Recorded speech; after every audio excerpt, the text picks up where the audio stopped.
Hey guys, Core here. Hope you guys are having a fantastic day. I'm having an okay day. It's quite early in the morning, but anyways, let's get this video done. So if at any point in this video you liked it, make sure to leave a like, and if you're new here, maybe even consider subscribing. It's very helpful, you know. Anyways, let's just jump into it.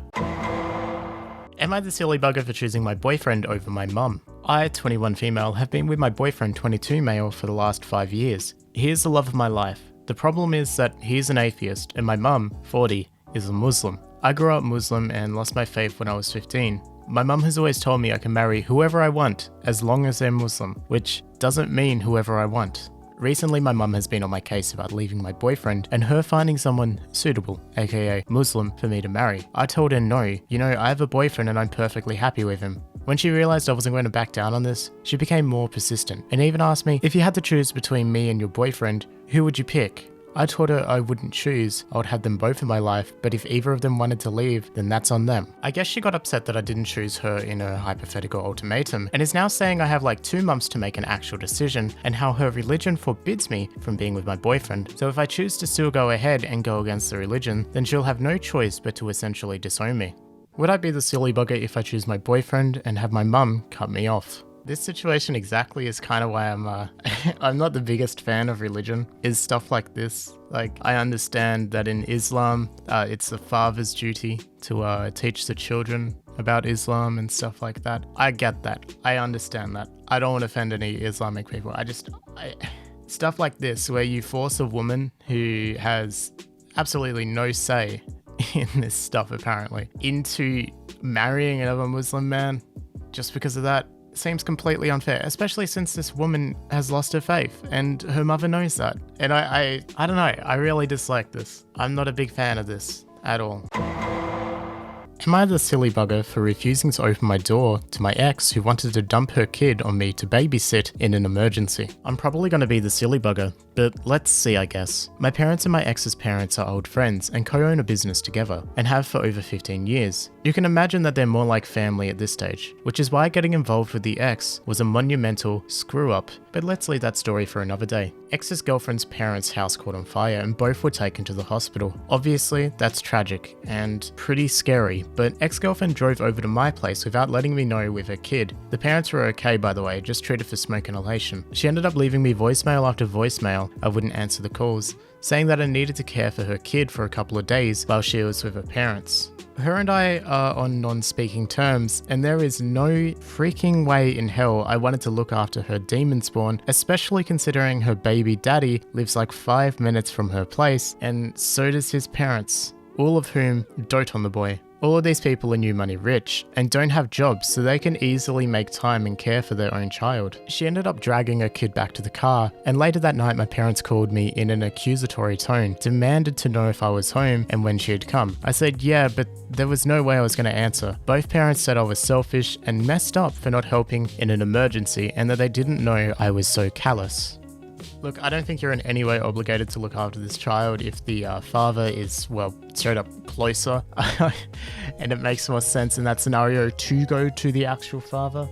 Yeah, you're not in the wrong here unless, like, there's some details you're leaving out. But yeah, you're not the silly bugger here. Am I the silly bugger for leaving my husband at home to go shopping by myself? Me, 22 female, and my husband, male 23, have been married for about 3 weeks now, and I have moved 100 miles to live in his city with him. He's the only one who works right now, as I haven't found a job yet, and with the pandemic, it's really hard. Anyways, I have savings which should last a while. I also do all the cooking and the cleaning. As it's a Sunday today, the supermarkets close early. I told him that we need to go and do a big shop as we're running out of essentials. However, he was too busy on his video game, screaming at his friends to take notice. I kept asking him to wash his face and get changed as it was approaching 3 PM. However, he kept telling me one more game.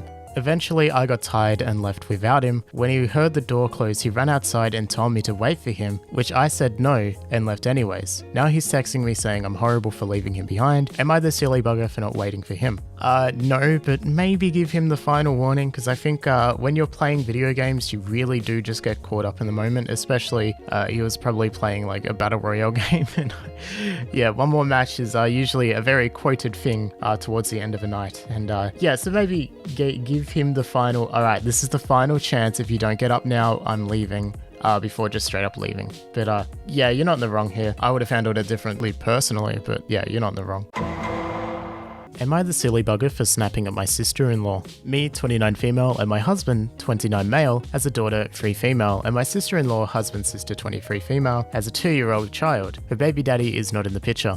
Try saying that like 3 times fast. I usually pass on everything my kid outgrows to my sister-in-law, since she doesn't work and manages to get by staying with my parents-in-law. And also, when we buy toys, we also buy something for her kid if it's a special occasion. Recently, for the past year or so, my sister-in-law has started demanding clothes from us, like, I think she would have outgrown it by now, where is it, kind of thing, which is quite off-putting. Also, when we buy some big-ticket items like a trampoline, she starts making snide comments like, we only buy low-priced items for her daughter, which is true, but a trampoline, a good one, costs about $900 in our country. We just can't buy 2. We just told her that the kid can use it whenever she's here. My parents and siblings buy some name brand clothes to our daughter, and within the next 3 months she starts pestering if my daughter has outgrown them. It was starting to become a bother when she called me at my office once to ask if I could pick up a designer brand jumper for her daughter, since it's been 6 months since my mum gave it to my daughter. We were kind of managing it and didn't allow it to really be a deal breaker. We were discussing education once and school zoning, and she was saying we should move closer to the in-laws since they were in a better school zone, and my husband said we are okay since we have an education fund for our child and she'll be going to private. Sister-in-law was very quiet. Next week the in-laws asked if they can come around to our place for afternoon tea. We can have 10 people gathering in our state, and after a couple of minutes she said it's not fair our daughter gets everything handed to her on a silver platter, whilst my husband's niece doesn't have the privilege, and they wanted us to divide our daughter's school fund into half and also help my niece get into the same school. My husband and I were flabbergasted, and my husband said that they should let sister-in-law experience life and that they are why she's not adulting it. They were not happy, but they said okay and left. My sister-in-law has then gone to my parents asking them to talk to me, and I lost it. I called her and gave her an earful, and I might have said how she's being a bad example to her kid and how she should get her ass off and find a job post this pandemic, etc. I admit I was angry and it showed in my voice. She told that to her in-laws and has ordered that my kid shouldn't be allowed at my in-laws' home. My in-laws called us unhappily and said they should probably start coming to our house to play with my daughter. I said if they can't stand up to their daughter who brings a child in adult spats, they shouldn't be bothered to come to our house. My husband says I probably should let them so we wouldn't have anything to do with his sister. Am I the silly bugger for not agreeing to that? Sorry about any mistakes in that